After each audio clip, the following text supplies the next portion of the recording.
चलें जी, थोड़ा सा प्रैक्टिकली आपको नेट प्रेजेंट वैल्यू में करके दिखाता हूँ। नेट प्रेजेंट वैल्यू में हम क्या करते हैं, लेट्स सपोज मैं कुछ अज्यूम कर लेता हूँ कि यार मैं एक बिजनेस कर रहा हूँ, जिस बिजनेस को करते वक्त ईयर ईयर ज़ीरो में मैं एक इन्वेस्टमेंट करूँगा, और जो इन्वेस्टमेंट है वो कितनी है ईयर ज़ीरो में 100,000। तो ईयर ज़ीरो में 100,000 का जो है वो एक आउटफ्लो आएगा। ठीक है जी। ईयर वन में इस प्रोजेक्ट की वजह से लेट्स सपोज कोई इनकम्स आती हैं।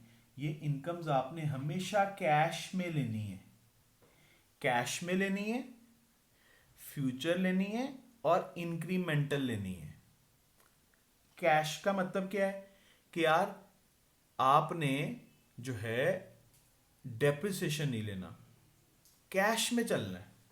फ्यूचर में मतलब अगर आप ये प्रोजेक्ट लगाओगे तो इस प्रोजेक्ट की वजह से आपको फर्स्ट ईयर में लेट्स सपोज 60,000 इनकम आएगी, ईयर टू में लेट्स सपोज 70,000 इनकम आएगी, ईयर थ्री में लेट्स सपोज इस प्रोजेक्ट को लगाने से पहले, मतलब ये एक नई मशीन है और हमारे पास ऑलरेडी 7 मशीन्स थी और ये हम 8th मशीन उसमें ऐड ऑन कर रहे हैं और उस 8th मशीन की इन्वेस्टमेंट कितनी है 100,000। तो याद रहे मैंने इनकम भी सिर्फ 8th मशीन की लेनी है, इसको हम बोलते हैं इंक्रीमेंटल। मतलब सपोज करो कि 7 मशीन से मैं ऑलरेडी जो है वो 500,000 अर्न कर रहा था और सिर्फ 8th मशीन यानी कि एक जो एक्स्ट्रा मशीन है वो लगाने से मेरे रेवेन्यूज 800,000 से 880,000 हो जाते हैं। तो मैंने सिर्फ एडिशनल 80,000 लेना है, that is incremental. Income and expenses should be in cash, should be in future due to this project and must be incremental. मतलब आप एक नया प्रोजेक्ट कर रहे हो फिर तो कोई मसला नहीं है, लेकिन अगर आप एग्जिस्टिंग 7 मशीन्स में 8th मशीन इंट्रोड्यूस करवा रहे हो तो चूंकि तुम इन्वेस्टमेंट सिर्फ 8th की लिख रहे हो, एक्सपेंसेस सिर्फ 8th मशीन की वजह से जो आएंगे वो लिख रहे हो, तो आपने इनकम भी सिर्फ वो लेनी है जो इस एक्स्ट्रा मशीन की वजह से जनरेट होगी। मतलब already your all machineries are generating a revenue of 500,000 and with this extra 8th machinery you will generate 580,000. The extra 80,000 will be the revenue in year 3, that is incremental. हमने देखना है इस machine की वजह से क्या एड ऑन हो रहा है। इसी तरह मैंने एक्सपेंसेस लेने हैं, ये एक्सपेंसेस भी सिर्फ कैश में होंगे, सिर्फ फ्यूचर में होंगे, मतलब डेप्रिसिएशन नहीं आएगी। लेट्स सपोज मुझे फर्स्ट ईयर कितना एक्सपेंस आया 20,000, सेकेंड ईयर कितना एक्सपेंस आया 30,000, फोर्थ ईयर कितना एक्सपेंस आया लेट्स सपोज 50,000। एक और चीज, अगर स्क्रैप वैल्यू गिवन होगी, ये जो प्रोजेक्ट है वो कहता है जी after the useful life of 3 years ये प्रोजेक्ट कितने का सेल हो जाएगा 10,000 का, तो आपने 10,000 को लास्ट ईयर में इनफ्लोज में शो करना है। The reason this is cash, yes this is in future, yes and yes this is due to this project. तो स्क्रैप वैल्यू को एज अ इनकम हम ट्रीट करेंगे, हम यहां पे कभी भी डेप्रिसिएशन को ट्रीट नहीं करेंगे। अब बेटे मैं यहां पे जो टोटल बोलूंगा इस टोटल को हम कहते हैं net cash flows. Net cash flows, net cash flows year 0 में 100,000, ईयर 1 में 40,000, ईयर 2 में 40,000, ईयर 3 में अगेन 40,000। अब इन कैश फ्लोज को हम मल्टीप्लाई करते हैं डिस्काउंट फैक्टर से। डिस्काउंट फैक्टर गिवन होता है और ईयर 0 का हमेशा 1 होता है, क्योंकि डिस्काउंट फैक्टर किसके इक्वल होता है, discount factor equals 1 divided by 1 plus R की whole power n, where n is number of years. जब आप n को 0 ले लोगे तो सम वेरिएबल पावर 0 हमेशा किसके इक्वल होती है 1 के, तो ईयर 0 का डिस्काउंट फैक्टर हमेशा 1 होगा। ईयर 1 का discount factor, let's suppose discount factor मुझे ये भी बता देगा वो कि मेरी कॉस्ट ऑफ कैपिटल क्या है। मैंने 10% पे डिस्काउंट फैक्टर लिए, मुझे थोड़ा सा याद है ये 0.909 है, ये 0.823 है, मैं अज्यूम कर रहा हूँ जी 0.785 है जी, ये मैंने अज्यूम किए हैं जी, आपको क्वेश्चन में गिवन होंगे, अज्यूम किए हैं, अज्यूम करके जब आप मल्टीप्लाई करोगे ये आ जाएगा 100,000 नेगेटिव। मैं अज्यूम करने लगा हूं जी कि ये वैल्यूबल के अज्यूम क्या करना है जी, 40,000 इंटू 0.909, ये आ जाएगा 36360, 40,000 इंटू 0.823, ये आ जाएगा 32920, 0.87785, ये आ जाएगा 31400।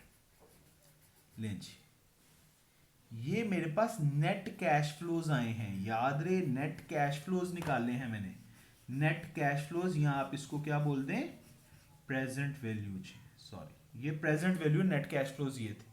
अब भाई इन सारी प्रेजेंट वैल्यूज का जो टोटल है, that total is net present value,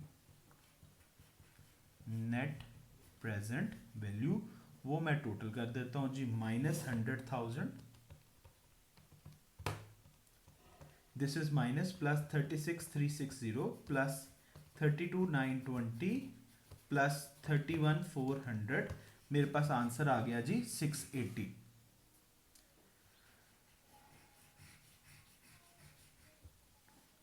680 positive. What it means? It means this project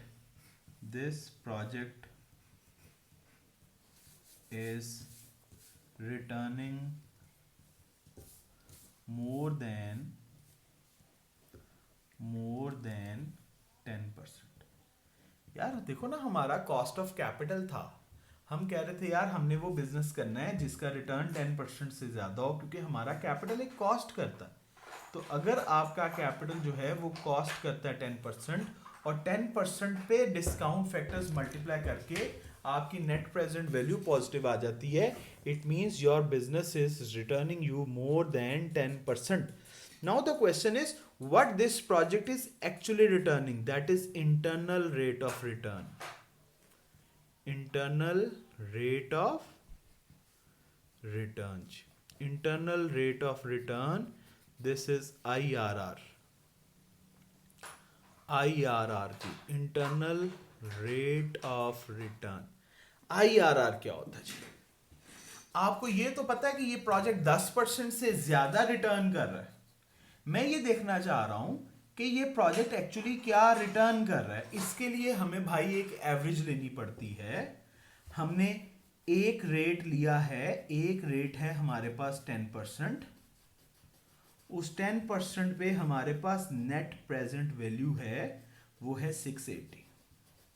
इसी तरह हम एक और रेट लेंगे, जब वो IRR कहेगा तो वो हमें दूसरा रेट भी बताएगा, हम कोई एक और रेट लेंगे, let suppose that rate is 20%, और मैं सपोज कर रहा हूं उस 20% पे नेट प्रेजेंट वैल्यू हो जाएगी -560, इससे ज्यादा होगी लेकिन चले मैंने अज्यूम किया है कि -560। अब हुआ क्या है, अब बेटे जो जो आप कहोगे ना कि मेरा रिक्वायर रेट ऑफ रिटर्न 20% है, तो ये वैल्यूज जो है वो कम होती जाएंगी और नेट प्रेजेंट वैल्यू और कम होती जाएगी, क्योंकि देखो ना एक प्रोजेक्ट 10%, 680 पॉजिटिव है, इसका मतलब है तकरीबन 10% ही है ना।